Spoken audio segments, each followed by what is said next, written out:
नमस्कार, आप देख रहे हैं 4 PM न्यूज नेटवर्क और मैं हूं आपके साथ गोविंद। आज बात करेंगे यूपी की। दरअसल देश में अगर कोई ईमानदार सरकार है तो वह योगी जी की सरकार है और पूरे देश में किसी सरकार में ईमानदार नौकरशाह हैं तो वह योगी जी की सरकार में। जैसे योगी जी संत वैसे ही उनके अफसर भी संत।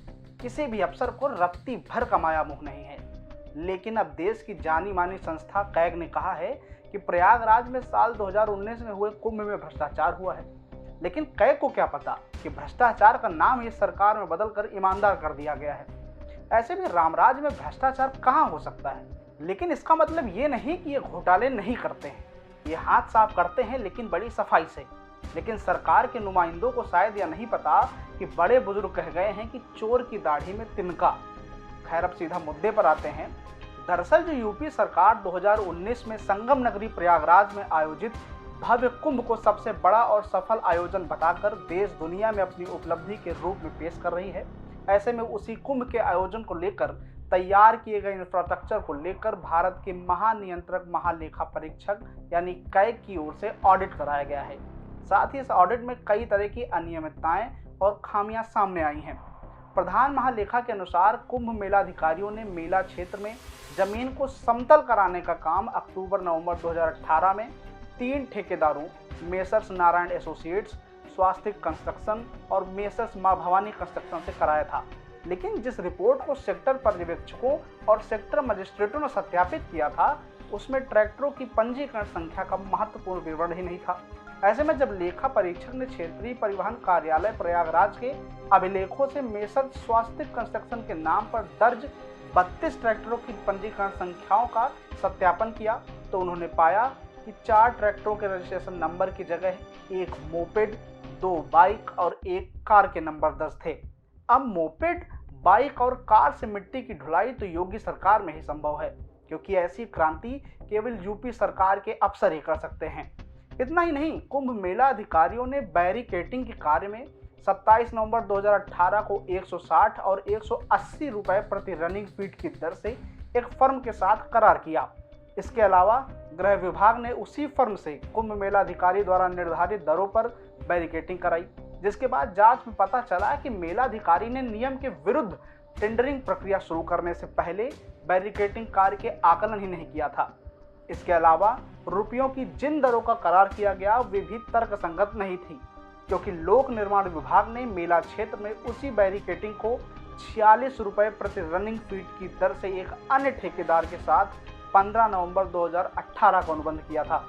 इसी कारण बैरिकेटिंग कार्यों में 3.24 करोड़ रुपए अतिरिक्त खर्च हुए हैं। साथ ही जांच में एक और हैरानी भरी बात यह सामने आई कि इस कुंभ मेला के दौरान गंगा और यमुना नदी पर 22 पांटून पुल बने थे और इन पुलों को बनाने का काम 2 ठेकेदारों से कराया गया, जबकि इन दोनों ठेकेदारों की बिड केवल 61 लाख रुपए की क्षमता सीमा से कम थी, लेकिन फिर भी उन्हें अनुबंध प्रदान किए गए।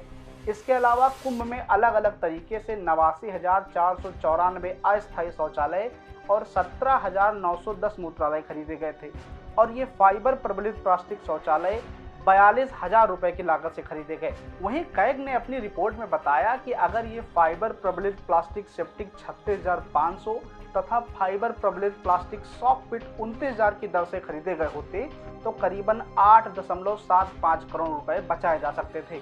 लेकिन माल बनाने के आदि अधिकारियों ने अपने चहेते ठेकेदारों को अनुचित लाभ दिलवाकर उन्हें 1.27 करोड़ का अतिरिक्त लाभ पहुंचाया। और तो और यही योगी सरकार जो दिन भर गरीब, दलित, पिछड़ा कर्मचारी तबके को हक दिलाने के दावे करते हैं, उसी सरकार ने इस कुंभ मेले के सफाई कर्मचारियों को उनके भविष्य निधि का हक मार लिया। कैग की ऑडिट रिपोर्ट के मुताबिक कुंभ में 9,483 कर्मचारी स्वच्छता के काम में लगे थे और उन्हें मजदूरी के रूप में 24.91 करोड़ रुपए का भुगतान किया गया, लेकिन कर्मचारी भविष्य निधि योगदान नहीं दिया गया। वहीं अब बात करें प्रयागराज नगर निगम की तो इन्होंने गंदगी में भी माल छापने की कसर नहीं छोड़ी, क्योंकि नगर निगम ने कुंभ मेला क्षेत्र से कूड़ा उठाने व पूरे आयोजन को स्वच्छता से पूर्ण करने के लिए 13.27 करोड़ रुपए में 40 कंपैक्टर खरीदे। आसान भाषा में समझें तो कंपैक्टर ऐसा ट्रैक्टर होता है जिसमें कूड़ा ढोने के लिए पीछे प्रसव युक्त ट्राली लगी होती है, जिसे उठाया और झुकाया जा सकता है। ऐसे में एक कंपैक्टर की कीमत हुई 33,17,000 रुपए। इसके अलावा भी निगम ने 15 कंपैक्टर लगाए थे। ऐसे में कुल हो गए 55 कंपैक्टर।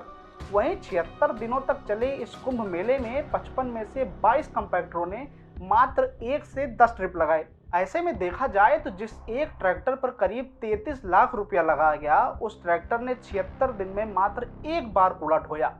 वहीं अन्य कंपैक्टरों ने 11 से 33 ट्रिप लगाई, जबकि बाकी 11 कंपैक्टरों ने 31 से 56 ट्रिप पूरी की थी।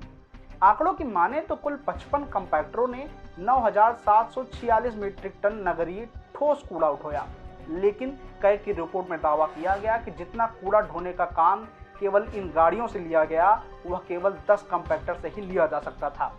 लेकिन माल कमाऊ अफसरों की सेटिंग की पोल तब खुल गई जब इसी रिपोर्ट में बताया गया कि कुंभ मेले में सॉलिड वेस्ट मैनेजमेंट को प्रभावी ढंग से लागू नहीं किया गया, क्योंकि कुंभ शुरू होने से पहले ही 3,61,136 मीट्रिक टन का सॉलिड वेस्ट का ढेर बन गया था। और जब जनवरी 2019 से मार्च 2019 तक कुंभ का आयोजन हुआ, तब तक करीब 52,727 मीट्रिक टन का अतिरिक्त सॉलिड वेस्ट बन चुका था, जिसका डिस्पोजल ट्रीटमेंट प्लांटों में भी नहीं हो सका। साथ ही कैग ने अपनी ऑडिट रिपोर्ट में बताया कि सरकार ने कुंभ मेला 2019 को लेकर ना तो कोई स्टैंडर्ड बनाया और ना ही लॉन्ग टर्म प्लान। बावजूद इसके बैरिकेडिंग के लिए ही अलग अलग विभागों ने अपने अलग अलग रेट जरूर दे दिए। ऐसे में कैग की तरफ से कहा गया कि भले ही करोड़ों की विज्ञापन छापकर योगी सरकार कुंभ मेले को अपनी शानदार उपलब्धि बताए, लेकिन इस आयोजन में जमकर धांधली हुई और करोड़ों रुपयों का हेरफेर किया गया। कैग ने बताया कि कुंभ मेले के लिए 2425 करोड़ रुपए खर्च हुए हैं, जिसमें केंद्र सरकार ने 1281 करोड़ रुपए और शेष धनराशि राज्य सरकार ने व्यय की थी। इसमें करीब 16 विभागों का दखल था। साथ ही केंद्र सरकार के निर्देशों का उल्लंघन कर राज्य आपदा राहत कोष से पुलिस को कुंभ मेला में उपकरण मुहैया कराने में 65.87 करोड़ रुपए व्यय कर दिए गए, जबकि राज्य आपदा राहत कोष का उपयोग केवल चक्रवात, सूखा, भूकंप, आग, बाढ़, सुनामी, भूस्खलन आदि से पीड़ित लोगों को तत्काल राहत प्रदान करने के लिए होता है। वहीं लोक निर्माण विभाग ने वित्तीय स्वीकृति के बिना सड़कों की मरम्मत, सड़क किनारे के पेड़ों पर चित्रकारी से संबंधित कार्य करा दिए। और बात यही नहीं थमी। जहां प्रदेश के सूचना एवं जनसंपर्क विभाग को प्रचार प्रसार के लिए 14.67 करोड़ रुपयों का आवंटन किया गया था, उसी जगह पर उन्होंने विज्ञापनों पर 29.33 करोड़ रुपए की धनराशि का कार्य आवंटित कर दिया। वहीं प्रधान महालेखाकार बीके मोहंती ने बताया कि कुंभ में हो रहे कार्यों के लिए एक थर्ड पार्टी एजेंसी से जांच कराई गई, लेकिन जांच करने वाली एजेंसी सीएजी टीम के सामने रिपोर्ट नहीं पेश कर सकी। साथ ही उन्होंने आगे कहा कि कुंभ के इस आयोजन में विभागों ने ना तो निर्धारित समय सीमा में काम पूरा किया और ना ही लाखों रुपयों की कीमत के खरीदे गए उपकरणों का सही से उपयोग किया। इसके अलावा 58 स्थायी और 11 अस्थायी तो ऐसे काम थे जो कुंभ मेला शुरू होने तक 15% तक अधूरी स्थिति में थे। तो वहीं 7.83 करोड़ के अग्निशमन वाहनों, सामग्री जांच यंत्रों, tyre killer, digital radio HF set व ड्रोन कैमरा या तो प्राप्त नहीं हुए और जो प्राप्त भी हुए उनका उपयोग नहीं हो सका।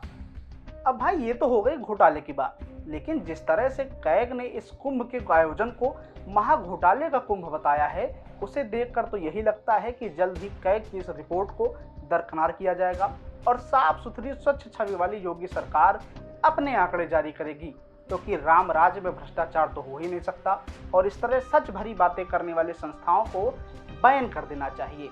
आज के लिए बस इतना ही। बाकी खबरों से जुड़े रहने के लिए हमारे चैनल 4 PM न्यूज़ नेटवर्क को सब्सक्राइब कीजिए और इस खबर को आगे तक शेयर कीजिए। शुक्रिया।